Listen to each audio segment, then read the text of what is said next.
김태우 수사관의 이번 폭로와 관련해 여러 건의 고발이 얽혀져 있는데요. 이럴 경우 검찰은 통상 한 곳에 몰아서 집중적으로 수사하는데 어찌된 일인지 검찰청 세 곳에 뿔뿔이 배당해 각자 수사하도록 했습니다. 무슨 배경이 있는지 안보경 기자가 취재했습니다. 청와대가 김태우 수사관의 퇴출 사유로 꼽은 골프 접대 의혹은 현재 대검 감찰본부에서 수사 중입니다. 이에 대해 김 수사관은 자신이 비위가 아닌 여권 실세에 뒤를 캐다 청와대에서 쫓겨났다고 맞서며 관련 첩보도 공개했습니다. 파장이 커지자 청와대는 반박에 나섰고 문재인 정부의 유전자에는 애초에 민간인 사찰이 존재하지 않습니다. 지난 19일 김 수사관을 공무상 비밀누설 혐의로 서울중앙지검에 고발했습니다. 반면 자유한국당은 다음 날 청와대를 직권남용 혐의로 서울중앙지검에 고발했습니다. 공항철도 관련해서도 민간기업에 대해서 사찰을 지시한 혐의가 직권남용이 되겠습니다. 그런데 검찰은 두 사건 수사를 각각 수원지검과 서울 동부지검에 맡겼습니다. 김 수사관 소속이 서울중앙지검이라는 이유와 함께 윤석열 서울중앙지검장이 박형철 청와대 반부패 비서관과 과거 함께 근무했기 때문에 수사 공정성 확보 차원이라는 겁니다. 하지만 김 수사관을 둘러싼 세 가지 사건이 제각각 세 곳으로 분산된 데 대해 수사 시간이 오래 걸려 수사 동력이 떨어질 수 있다는 지적이 나옵니다. 청와대 특별감찰반이 민간인뿐 아니라 여당 의원들의 가상화폐 투자 정보를 수집했다는 주장이 나왔습니다. 자유한국당은 조국 대통령 민정수석이 직접 나와서 진실을 밝히라고 연일 공세를 폈습니다. 노은지 기자가 보도합니다. 김태우 수사관 보고 리스트에는 지난해 12월 가상화폐 특이 동향도 포함됐습니다. 자유한국당 진상조사단은 특감반이 민주당 우상호, 고용진 의원을 포함해 진대재 전 정보통신부 장관 등의 가상화폐 투자 정보까지 수집했다고 주장했습니다. 한국당 관계자는 여권 인사들의 이권 개입 여부를 확인해야 한다는 내용이 청와대 내에 보고된 걸로 안다고 말했습니다. 당사자로 지목된 우상호 의원은 가상화폐에 투자한 적이 없다고 말했고 고용진 의원도 블록체인 포럼에서 축사를 한 게 전부라고 일축했습니다. 청와대도 가상화폐 과열 양상에 대한 보고서였을 뿐 감찰 첩보는 아니라고 해명했습니다. 하지만 한국당은 민간인 사찰 의혹 정황이 있다며 연일 공세를 폈습니다. 같은 당 동료 의원들에 대한 사찰 의혹까지 제기된 마당에 더불어민주당은 그저 입을 봉한 채 청와대만 바라보고 있습니다. 한국당은 조국 민정수석이 안면 몰수석이 되지 않길 바란다며 국회 운영위원회에 나와 직접 진실을 밝히라고 압박했습니다. 한국당 진상조사단은 내일 김상균 철도시설공단 이사장의 추가 비위를 청와대가 묵살했다는 의혹을 제기하며 공세를 이어갈 예정입니다. 김태우 수사관이 작성한 보고서 리스트의 파장이 점점 커지고 있는데요. 김 수사관은 아직 공개되지 않은 첩보 보고서 리스트가 따로 있다고 채널A에 밝혔습니다. 여인성 기자의 단독 보도입니다. 청와대 특별감찰반에서 김태우 수사관이 작성한 보고서 리스트에는 지난해 7월부터 올해 10월까지 저장된 문서 파일의 제목이 빼곡하게 담겨 있습니다. 이 문건들이 저장된 폴더의 이름은 동향입니다. 범죄 정보보다는 고위공직자나 여권 실세, 그리고 일반인 교수와 민간 기업 등에 대한 동향 정보가 담겨 있습니다. 이 리스트만 보면 민간인 사찰을 마구잡이로 했던 것으로 보여집니다. 그런데 김 수사관은 이 동향 폴더 이외에 범죄 정보가 담긴 첩보 보고서가 따로 있다고 주장했습니다. 첩보라는 이름의 폴더가 따로 있다는 겁니다. 대부분 고위 인사의 비위와 관련된 민감한 내용이 들어있다고 설명했습니다. 김 수사관이 별도 관리한 첩보 폴더에는 직접 작성한 보고서가 수십 건 담겨 있는 것으로 전해졌습니다. 앞서 김 수사관은 지난해 말 기준 특감반에서 작성해 이첩한 첩보 실적 20건 가운데 18건이 제 단독 실적이라고 밝혔는데 그 18건이 첩보 보고 폴더에서 나왔다는 얘기입니다. 일본 정부가 그제 우리 해군이 북한의 표류 어선을 구조하는 과정에서 우리 측의 레이더가 자국의 해상 초계기를 조준했다고 항의했는데요. 일본 정부와 언론은 이틀째 맹비난을 이어가고 있지만 우리 정부는 구조 과정에서 우연일 뿐 의도가 없었다고 맞받아쳤습니다. 도쿄에서 김범석 특파원입니다. 그제 동해 대화태 어장에서 조난된 북한 어선 한 척이 우리군에 의해 구조됐습니다. 어선에는 북한 주민 4명이 있었는데 1명은 숨진 채 발견됐습니다. 그런데 구조 과정에서 일본 정부는 우리 해군 광개토 대형함이 사격 레이더로 일본 해상자위대 초계기를 조준했다며 이틀째 강력 항의하고 나섰습니다. 이와야 타케시 일본 방위상은 매우 위험한 행위이며 예측할 수 없는 사태를 초래할 수 있었다며 유감이라고 밝혔습니다. 우리 국방부는 일본 초계기를 추적할 목적으로 운용한 사실이 없다며 주한 일본 무관을 통해 설명했다고 밝혔습니다. 조난된 북한 어선을 찾기 위해 정밀한 사격 레이더를 켰고 일본 초계기가 우연히 반경에 들어왔다는 설명입니다. 하지만 일본 언론들까지 가세해 강제징용 대법원 판결, 화해치유재단 해산 등에 이은 사건이라며 의도가 있는 행위라고 맹비난하고 있습니다. 일본은 모레 한일 국장급 회의에서 재발 방지를 요청할 계획입니다. 現在の日韓関係について、しっかりと意見交換をしてもらいたいというふうにお願いをしているところでございます。 한편 우리 정부는 구조된 북한 어민 3명과 시신 한 구를 판문점을 통해 오늘 북한에 인계했습니다. 화재가 난 곳은 지어진 지 50년 된 노후 건물인데요. 이 지역 재개발을 앞두고 주민 대부분이 이주한 상황에서도 이 성매매 업소는 지금껏 영업을 계속했던 것으로 알려졌습니다. 김민지 기자입니다. 2층에 올라간 소방관이 창문에 열려 안간힘을 쓰지만 문은 좀처럼 열리지 않습니다. 불이 꺼진 건물 유리창은 모두 깨졌고 외벽은 시꺼멓게 그을렸습니다. 화재가 난 곳은 1968년 지어진 노후 건물로 인근 건물들과 천호이지구 재개발구역에 포함돼 철거를 앞두고 있었습니다. 이미 동네 주민 대부분이 이주를 마친 상태지만 재건축으로 지금 다 비어있고 주변에 한 집도 안 하고 다 없어졌어요. 이 업소는 갈 곳이 없다며 지금껏 이곳에서 성매매 영업을 해왔던 것으로 알려졌습니다. 천호동 재개발구역에서 이처럼 영업을 계속하고 있는 성매매 업소는 50여 곳에 달하는 것으로 추산됩니다. 빨리 좀 이주를 안 했으면 좋겠다. 이런 거는 이제 계속 상의를 하겠죠. 소위 얘기하는 이제 그룹화 집단화돼 있잖아요. 이주가 단독 개별적으로 이루어지진 않을 것 같고요. 서울 천호동 성매매업소 화재 소식으로 시작합니다. 이 불로 업소 여성 1명이 숨지고 4명이 다쳐서 이 시각 현재 병원 치료를 받고 있습니다. 이 업소는 재개발 사업구역에 포함돼 곧 철거될 예정이었는데요. 현장에 취재 기자가 나가 있습니다. 김지환 기자, 화재 피해 소식 전해주시죠.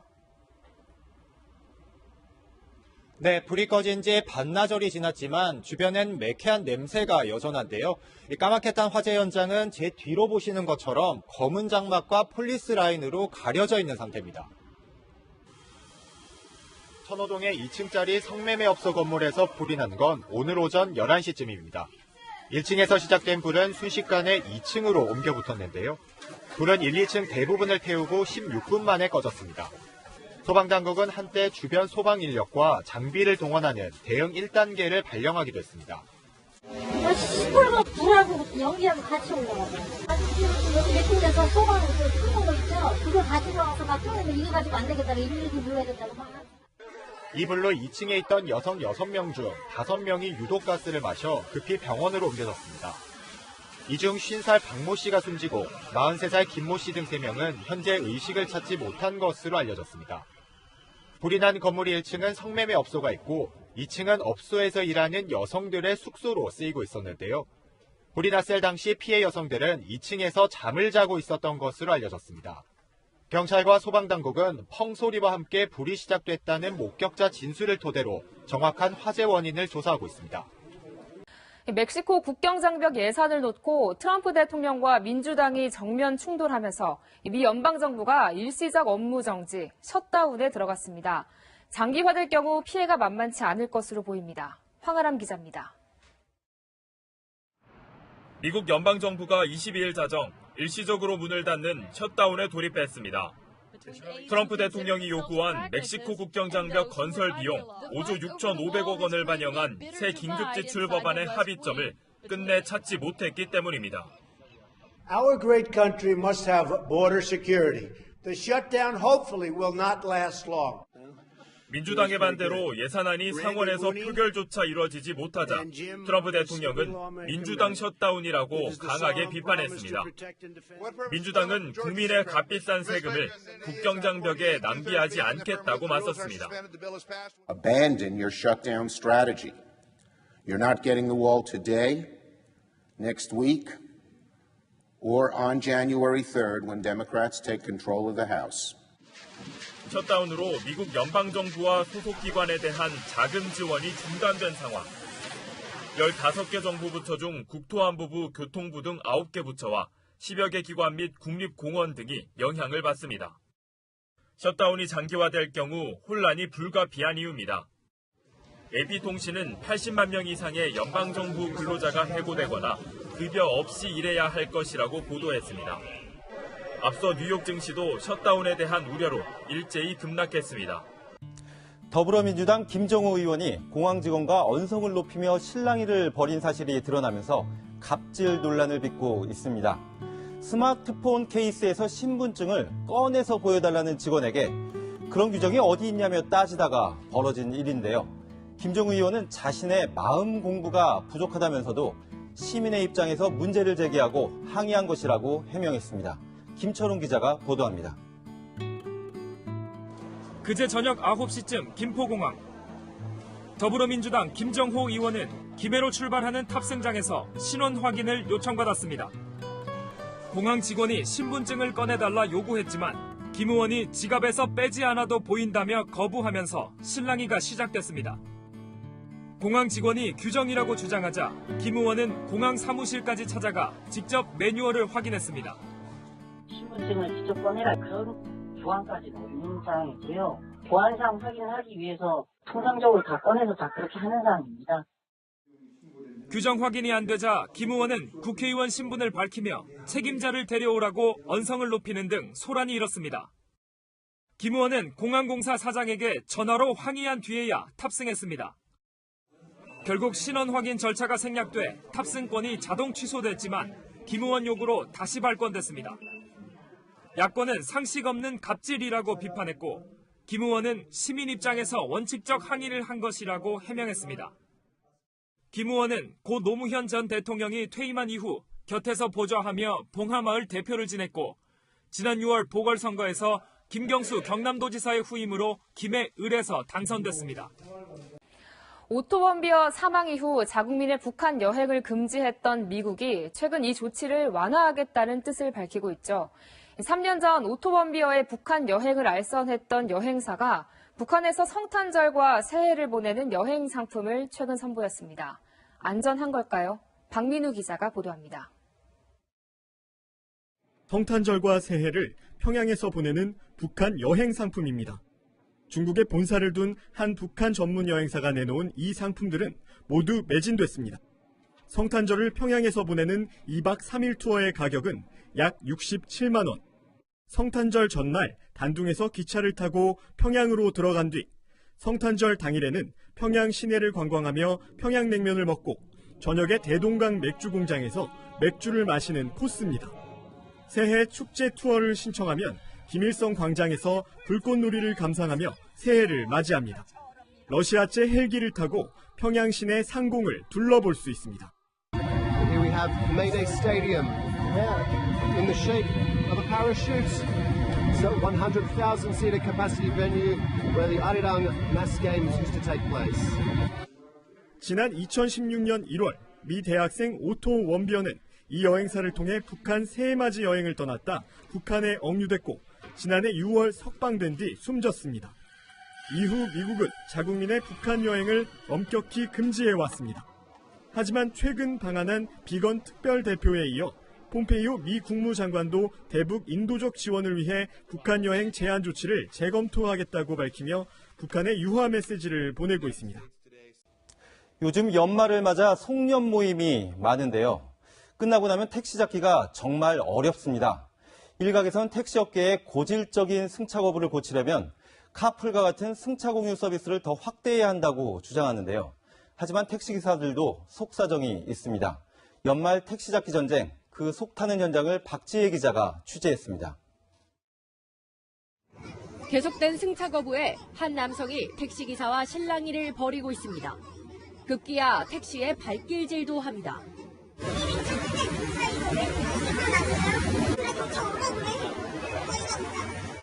추위 속 30분 넘게 택시를 기다렸지만 빈 차로 지나가는 택시들도 적지 않습니다. 우리 3번 잡았는데 한 번이 거부했어요. 어디 가세요? 저 광화문 쪽으로 가요. 예약하세요. 1시간 가까이 택시를 잡고 있는 한 시민은 오히려 자신의 부족한 요령을 탓합니다. 택시들도 베테랑들이 잠든 사람들도 베테랑들이야. 일단 잠들면 서로 배고프고. 서울시가 접수한 택시 불편 신고 중 승차 거부가 매년 1, 2위를 기록하고 있습니다. 달라지지 않고 있는 승차 거부. 택시기사들도 나름 속사정이 있습니다. 산업품을 맞추고서 어느 정도 수익을 가져가지 않으면 생활이 안 되기 때문에 불과 한 30분, 길어야 1시간 내. 어차피 한 번 손님을 태우는 그런 입장이기 때문에 장거리 손님은 소망할 수밖에 없죠. 택시업계에 구조적인 변화가 없는 한 택시 잡기 전쟁은 끝나지 않을 것으로 보입니다. 오늘도 여전히 고농도 미세먼지가 말썽이었죠. 주말에 맞춰 바로 어제 문을 연 서울광장 스케이트장도 오늘 낮부터 운영이 중단되면서 이렇게 텅 비어있는 모습인데요. 미세먼지의 겨울 나들이가 쉽지 않습니다. 내일도 오전까지는 대부분 지방에서 미세먼지 농도 나쁨 수준이 예상됩니다. 잠깐이라도 외출하신다면 반드시 황사용 마스크 착용하시고 또 귀가 후에는 몸 안팎을 깨끗하게 씻어내는 것 잊지 마시기 바랍니다. 내일 오후부터는 찬바람이 불면서 공기는 깨끗해지겠지만 날은 부쩍 추워지겠습니다.